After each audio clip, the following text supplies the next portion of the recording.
Pernah kebayang nggak, ada sebuah laporan pemerintah yang kayaknya udah lama banget terkubur, ditulis hampir 2 dekade lalu, tapi isinya tuh seolah-olah udah ngeramalin keruntuhan berantai dari satu sistem yang kita semua andalkan tiap hari, jaringan listrik kita.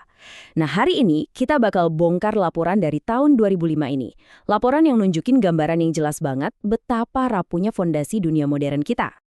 Nah, kutipan ini langsung dari laporannya, ya. Ini tuh bener-bener jadi kuncinya buat ngerti semuanya. Intinya satu, listrik itu bukan cuma salah satu layanan penting, bukan. Listrik itu ibaratnya sumber kehidupan yang jadi penopang hampir semua hal lainnya. Oke, coba deh bayangin barisan domino. Laporan ini bilang, listrik itu bukan cuma salah satu domino di barisan itu, tapi listrik itu domino yang paling pertama. Kalau dia jatuh, ya udah, semua yang lain, mulai dari transportasi sampai komunikasi, pasti bakal ikut tumbang juga. Dan ini bukan ngomongin spekulasi kosong loh. Jadi, karena waktu itu di Amerika Serikat sendiri, sejarah serangan semacam ini tuh hampir nggak ada. Para peneliti ngelihatnya ke kasus-kasus internasional dan bencana alam. Jadi ini tuh upaya serius buat bikin model ancaman nyata sebelum beneran kejadian di negara mereka. Nah, ini bikin kita jadi mikir kan, kalau ada orang yang mau bikin kekacauan paling parah, mereka bakal nyerang bagian mana? Jaringan listrik itu kan luas banget, kompleks. Tapi ternyata nggak semua bagiannya sama kuat. Ada titik-titik lemah yang kalau diserang, wah dampaknya bisa luar biasa dahsyat. Kalau kita lihat data dari serangan-serangan di berbagai negara, polanya jelas banget. Para penyerang ini secara konsisten, targetnya itu sistem transmisi. Iya, kabel-kabel listrik tegangan tinggi yang panjang itu yang membentang di seluruh negeri. Hampir 60% serangan itu nyasarnya ke sini. Kenapa? Ya karena motong arteri utama ini adalah cara tercepat buat bikin kerusakan yang super luas. Tapi disinilah perbedaannya jadi penting banget. Jalur transmisi itu emang sering diserang, tapi perbaikannya relatif cepat. Risiko bencana yang sebenarnya, yang paling gawat, itu ada di trafo. Benda ini tuh unik, susah banget dibikin, dan kalau rusak parah, gantinya bisa makan waktu berbulan-bulan, bahkan lebih dari setahun. Bayangin deh, kehilangan beberapa trafo kunci aja itu bisa melumpuhkan satu wilayah buat waktu yang lama banget. Oke, sekarang kita masuk ke skenario gimana kalaunya yang serem banget yang digambarin di laporan itu.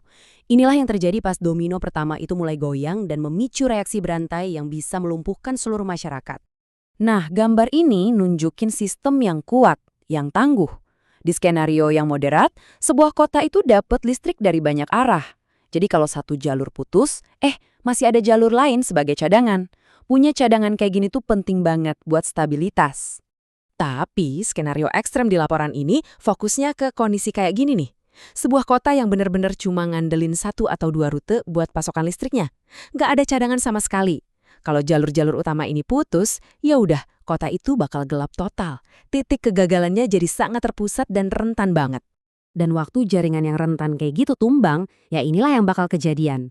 Transportasi lumpuh, lampu lalu lintas mati, kereta berhenti, pom bensin nggak bisa mompa. Air bersih stop ngalir. Ponsel dan internet mati total. Roda ekonomi berhenti muter. Ini bukan lagi soal mati lampu biasa. Ini udah keruntuhan sistemik. Ini akhirnya ngebawa kita ke pertanyaan yang paling penting. Emangnya berapa sih kerugian dari bencana kayak gini? Baik dari segi duit maupun nyawa manusia. Nah, laporan ini mencoba ngitung angka-angkanya. Dan hasilnya bikin kaget. Angkanya 40 miliar dolar. Laporan itu pakai angka ini sebagai patokan kerugian katastrofik. Biar kebayang ya, angka ini tuh setara dengan total pembayaran asuransi setelah serangan 11 September. Jadi, ini kerugian dalam skala yang masif banget. Pertanyaan ini bikin angka yang tadinya gede dan abstrak itu jadi kerasa nyata banget. Coba deh tebak, kira-kira berapa lama sih mati lampu di kota besar harus berlangsung? Sebulan? 6 bulan? Sampai kerugian bisnisnya aja nyentuh 40 miliar dolar. Jawabannya, ternyata singkat banget. Cuma butuh 17,8 hari. Kurang dari 3 minggu, kerugian dari sisi bisnis aja udah bisa nyampe angka 40 miliar dolar. Ini nunjukin betapa cepatnya dampak ekonomi itu bisa numpuk. Tapi kan kerugian itu nggak cuma soal uang. Dampak yang paling ngeri itu ya korban jiwanya. Coba kita lihat gimana laporan ini ngitungnya. Jadi gini, untuk kerugian 40 miliar dolar itu setara dengan hilangnya nyawa. Laporannya ngitung bakal ada sekitar 6.897 kematian dini. Tapi ini penting buat dicatat ya. Laporan ini juga bilang kalau angka setinggi ini kemungkinannya baru terjadi kalau mati lampunya diperparah sama bencana lain.